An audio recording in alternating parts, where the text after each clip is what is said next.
Olá! Então hoje ingressamos na quinta-feira da Semana Santa, que dá início ao Tríduo Pascal, propriamente dito, que são os 3 dias que antecedem a ressurreição do Senhor.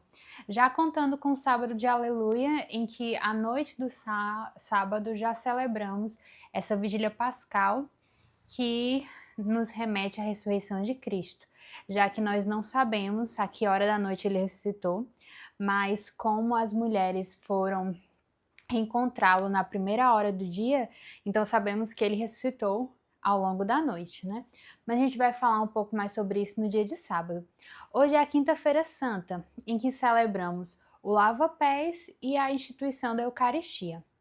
A palavra que nós lemos no Evangelho é a palavra do lava-pés, né? E eu vou ler para vocês, principalmente esse começo, porque para mim é muito emblemático esse começo, de verdade. Toca no nosso coração de forma profunda. Olha só. Antes da festa da Páscoa, sabendo Jesus que chegara a sua hora de passar deste mundo para o Pai, tendo amado os seus que estavam no mundo, amou-os até o fim. Nossa, essa última parte. Tendo amado os seus que estavam no mundo, amou-os até o fim.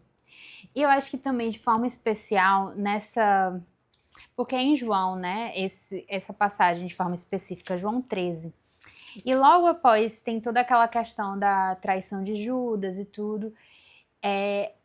Existe um grande discurso, o discurso sacerdotal de Jesus, em que ele se despede dos discípulos, que a gente no dia de hoje não vive, né? Tem a oração de Jesus pelos seus discípulos que permanecem no mundo, que é no capítulo 17. Então, antes da paixão em si, da paixão, morte e ressurreição em si, que a gente vai começar a celebrar mais propriamente amanhã, no dia de hoje ainda a gente poderia falar sobre toda essa parte, né? Sobre toda essa oração de Jesus pelos discípulos, sobre a instituição da Eucaristia, sobre o lava-pés. É realmente muita coisa nessa preparação, porque a Semana Santa como um todo é uma preparação, assim como a Quaresma. A Quaresma, aqueles 40 dias que nós vivemos antes de chegar na Semana Santa, propriamente dita.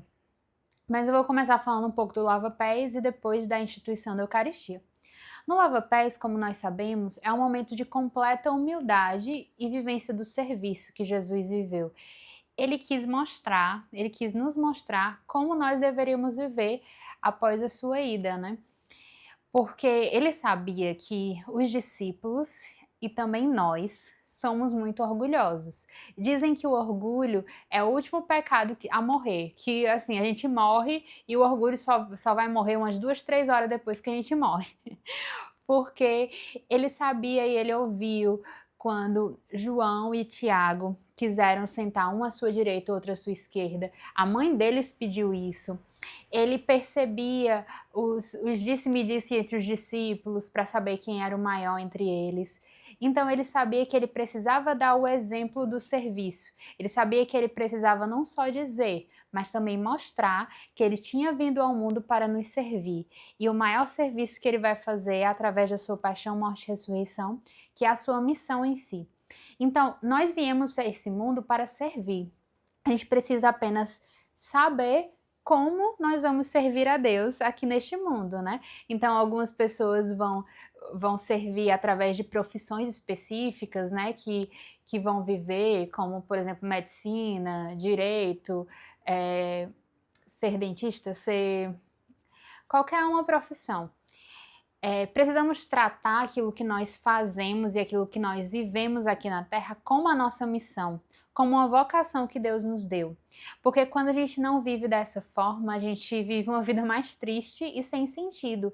Não simplesmente pelo fato de a gente estar ou não ganhando dinheiro, mas simplesmente porque a gente não está vivendo o que Deus nos criou para ser. E sem a gente viver a vontade de Deus para as nossas vidas, de fato, será uma vida triste e sem sentido. Porque terá servido para quê, né? Então, Jesus veio para servir e para mostrar como exemplo também como cada um de nós devemos viver. Como os discípulos escolheram viver após a morte e ressurreição de Jesus. Se tornaram apóstolos e eles foram escolhidos para anunciar o evangelho a todas as nações. Então, Eles buscaram viver a sua missão. E agora eu retorno um pouco à lembrança de Pedro, né? Assim como Pedro, a maioria dos discípulos foi mártir, né? Assim como os primeiros cristãos de forma geral, muitos foram mártires para como se para firmar no solo da fé aquilo que viria a ser a nossa igreja, como se através do sangue e do suor deles tivesse sido construída a igreja que hoje temos e que hoje trazemos. Se eles não tivessem tido a coragem e a audácia concedidas a eles também pelo Espírito Santo para cumprir a missão deles, talvez a igreja de hoje não existiria. Claro que existiria, assim, nesse sentido de que Deus é Deus, né? Então ele pode tudo. Mas ele quer precisar de nós. Então, essa maneira de Jesus mostrar que ele veio para servir, ele quis mostrar que ele também quer que nós sirvamos porque ele escolhe precisar de nós. Deus, de forma geral, não precisa de nós. Jesus não precisaria dos discípulos, das mulheres, até mesmo de Nossa Senhora e São José. Jesus não precisaria, porque ele é Deus. Se você diz que Deus precisa de alguém, você está negando a onipotência de Deus. E não se pode negar a onipotência de Deus de forma doutrinal. É doutrinal que Deus é onipotente, sabe? Mas é por isso que a gente diz que ele escolhe precisar de nós. Mesmo sem precisar de nós em si, ele escolhe precisar de Nossa Senhora, de São José, dos discípulos e de cada um de nós que vivemos hoje e que tivemos a graça de conhecê-lo. Então, assim, nesse dia de forma especial, nessa dimensão do lava-pés e depois da instituição da Eucaristia, Deus nos dá a graça de precisar de nós, até mesmo para nos salvar. Então, assim, ele nos dá a possibilidade de sermos salvos através da sua paixão, morte e ressurreição. Mas não é certo, né? Nada é certo de que seremos salvos. Também depende de nós, claro, porque temos o livre-arbítrio. Então, passando dessa parte do lava-pés, do serviço, da humildade de Jesus, para a instituição da Eucaristia, esse dia de hoje, para mim, de forma especial, é muito querido, é muito emblemático. Não pelo sacrifício de Cristo em si, mas porque foi a passagem fundante do meu relacionamento, né? Do meu namoro com o Caio. A gente estava ainda vivendo um aprofundamento da amizade, se conhecendo, que a gente chama de caminhada, né? Dentro da comunidade que a gente participava. E a primeira vez que nós rezamos juntos para descobrir se era a vontade de Deus permanecermos neste caminho, de darmos o próximo passo, que seria namorar, ficarmos juntos, Deus nos deu exatamente a passagem da instituição da Eucaristia, como que mostrando que a nossa vida também seria como o milagre da Eucaristia. Então, o mistério eucarístico para nós é muito importante, sabe? E para provar que ele queria nos dar o mistério da Eucaristia como o mistério do nosso relacionamento, exatamente 7 anos atrás, de forma bíblica, digamos, né, de forma litúrgica, o Caio me pediu em namoro. Então foi na Quinta-feira Santa de 2018 que eu fui pedida oficialmente em namoro pelo Caio. E como era Quinta-feira Santa e eu morava nas Filipinas na época, então o fuso horário era bem doido, era 11 da manhã para mim, meia-noite para ele, então ele ficou esperando dar a Quinta-feira Santa. Ele descobriu... Na quarta-feira, a gente foi liberada, que é toda uma nomenclatura da comunidade, né? Nós fomos liberados para começar o nosso namoro pela comunidade da qual participávamos na quarta-feira santa. E aí ele esperou da meia-noite para ele. A gente estava conversando, né, desde mais cedo e tudo. Ele esperou da meia-noite, tinha combinado com as meninas que moravam comigo, as outras missionárias, né, para que exatamente às 11 horas da manhã para mim, que era meia-noite para eles, elas entrassem com uma rosa, com uma foto nossa, para que ele estaria naquele momento me pedindo em namoro, sabe? Foi bem legal. E assim, exatamente para selar em nós essa dimensão do mistério eucarístico, né? Que é o maior mistério de Jesus, o maior mistério de amor de Jesus por nós. Ele nos deixa o seu corpo e o seu sangue para ser verdadeira comida e verdadeira bebida para nós aqui na Terra, de forma assim, né? A gente pode viver isso todos os dias, sabe? Então não é algo que é tão simples, não é tão simples de explicar e que tantas vezes a gente não dá o valor necessário. Não é só no dia de hoje que a gente tem que valorizar a instituição da Eucaristia, mas é todos os dias que a gente tem a oportunidade de recebê-lo com o seu corpo e com o seu sangue em nós. Todos os dias que a gente tem a oportunidade de celebrar a Santa Missa. E por vezes, por preguiça, por querer fazer outras coisas, por querer dormir mais, eu tô falando primeiramente para mim, a gente escolhe não participar da Santa Missa, sabe? Então, assim, esse mistério eucarístico é, de forma especial, muito caro para mim.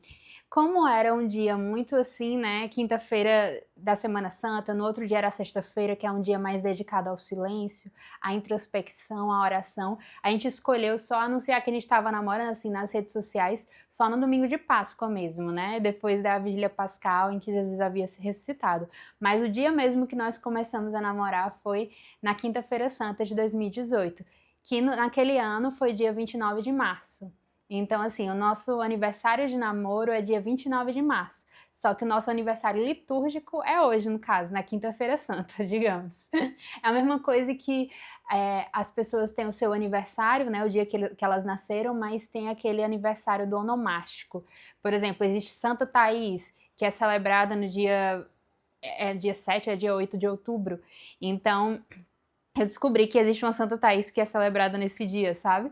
E aí é o meu aniversário onomástico, né? Que é o santo que tem o meu nome.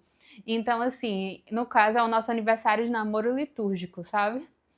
Mas no dia de hoje era mais nessa questão que eu queria refletir um pouco, né, sobre isso. E que hoje começa o Tríduo Pascal, né? Então eu espero que você possa participar da Santa Missa, que tenha tido a oportunidade de se confessar para participar do Tríduo Pascal, limpo, purificado.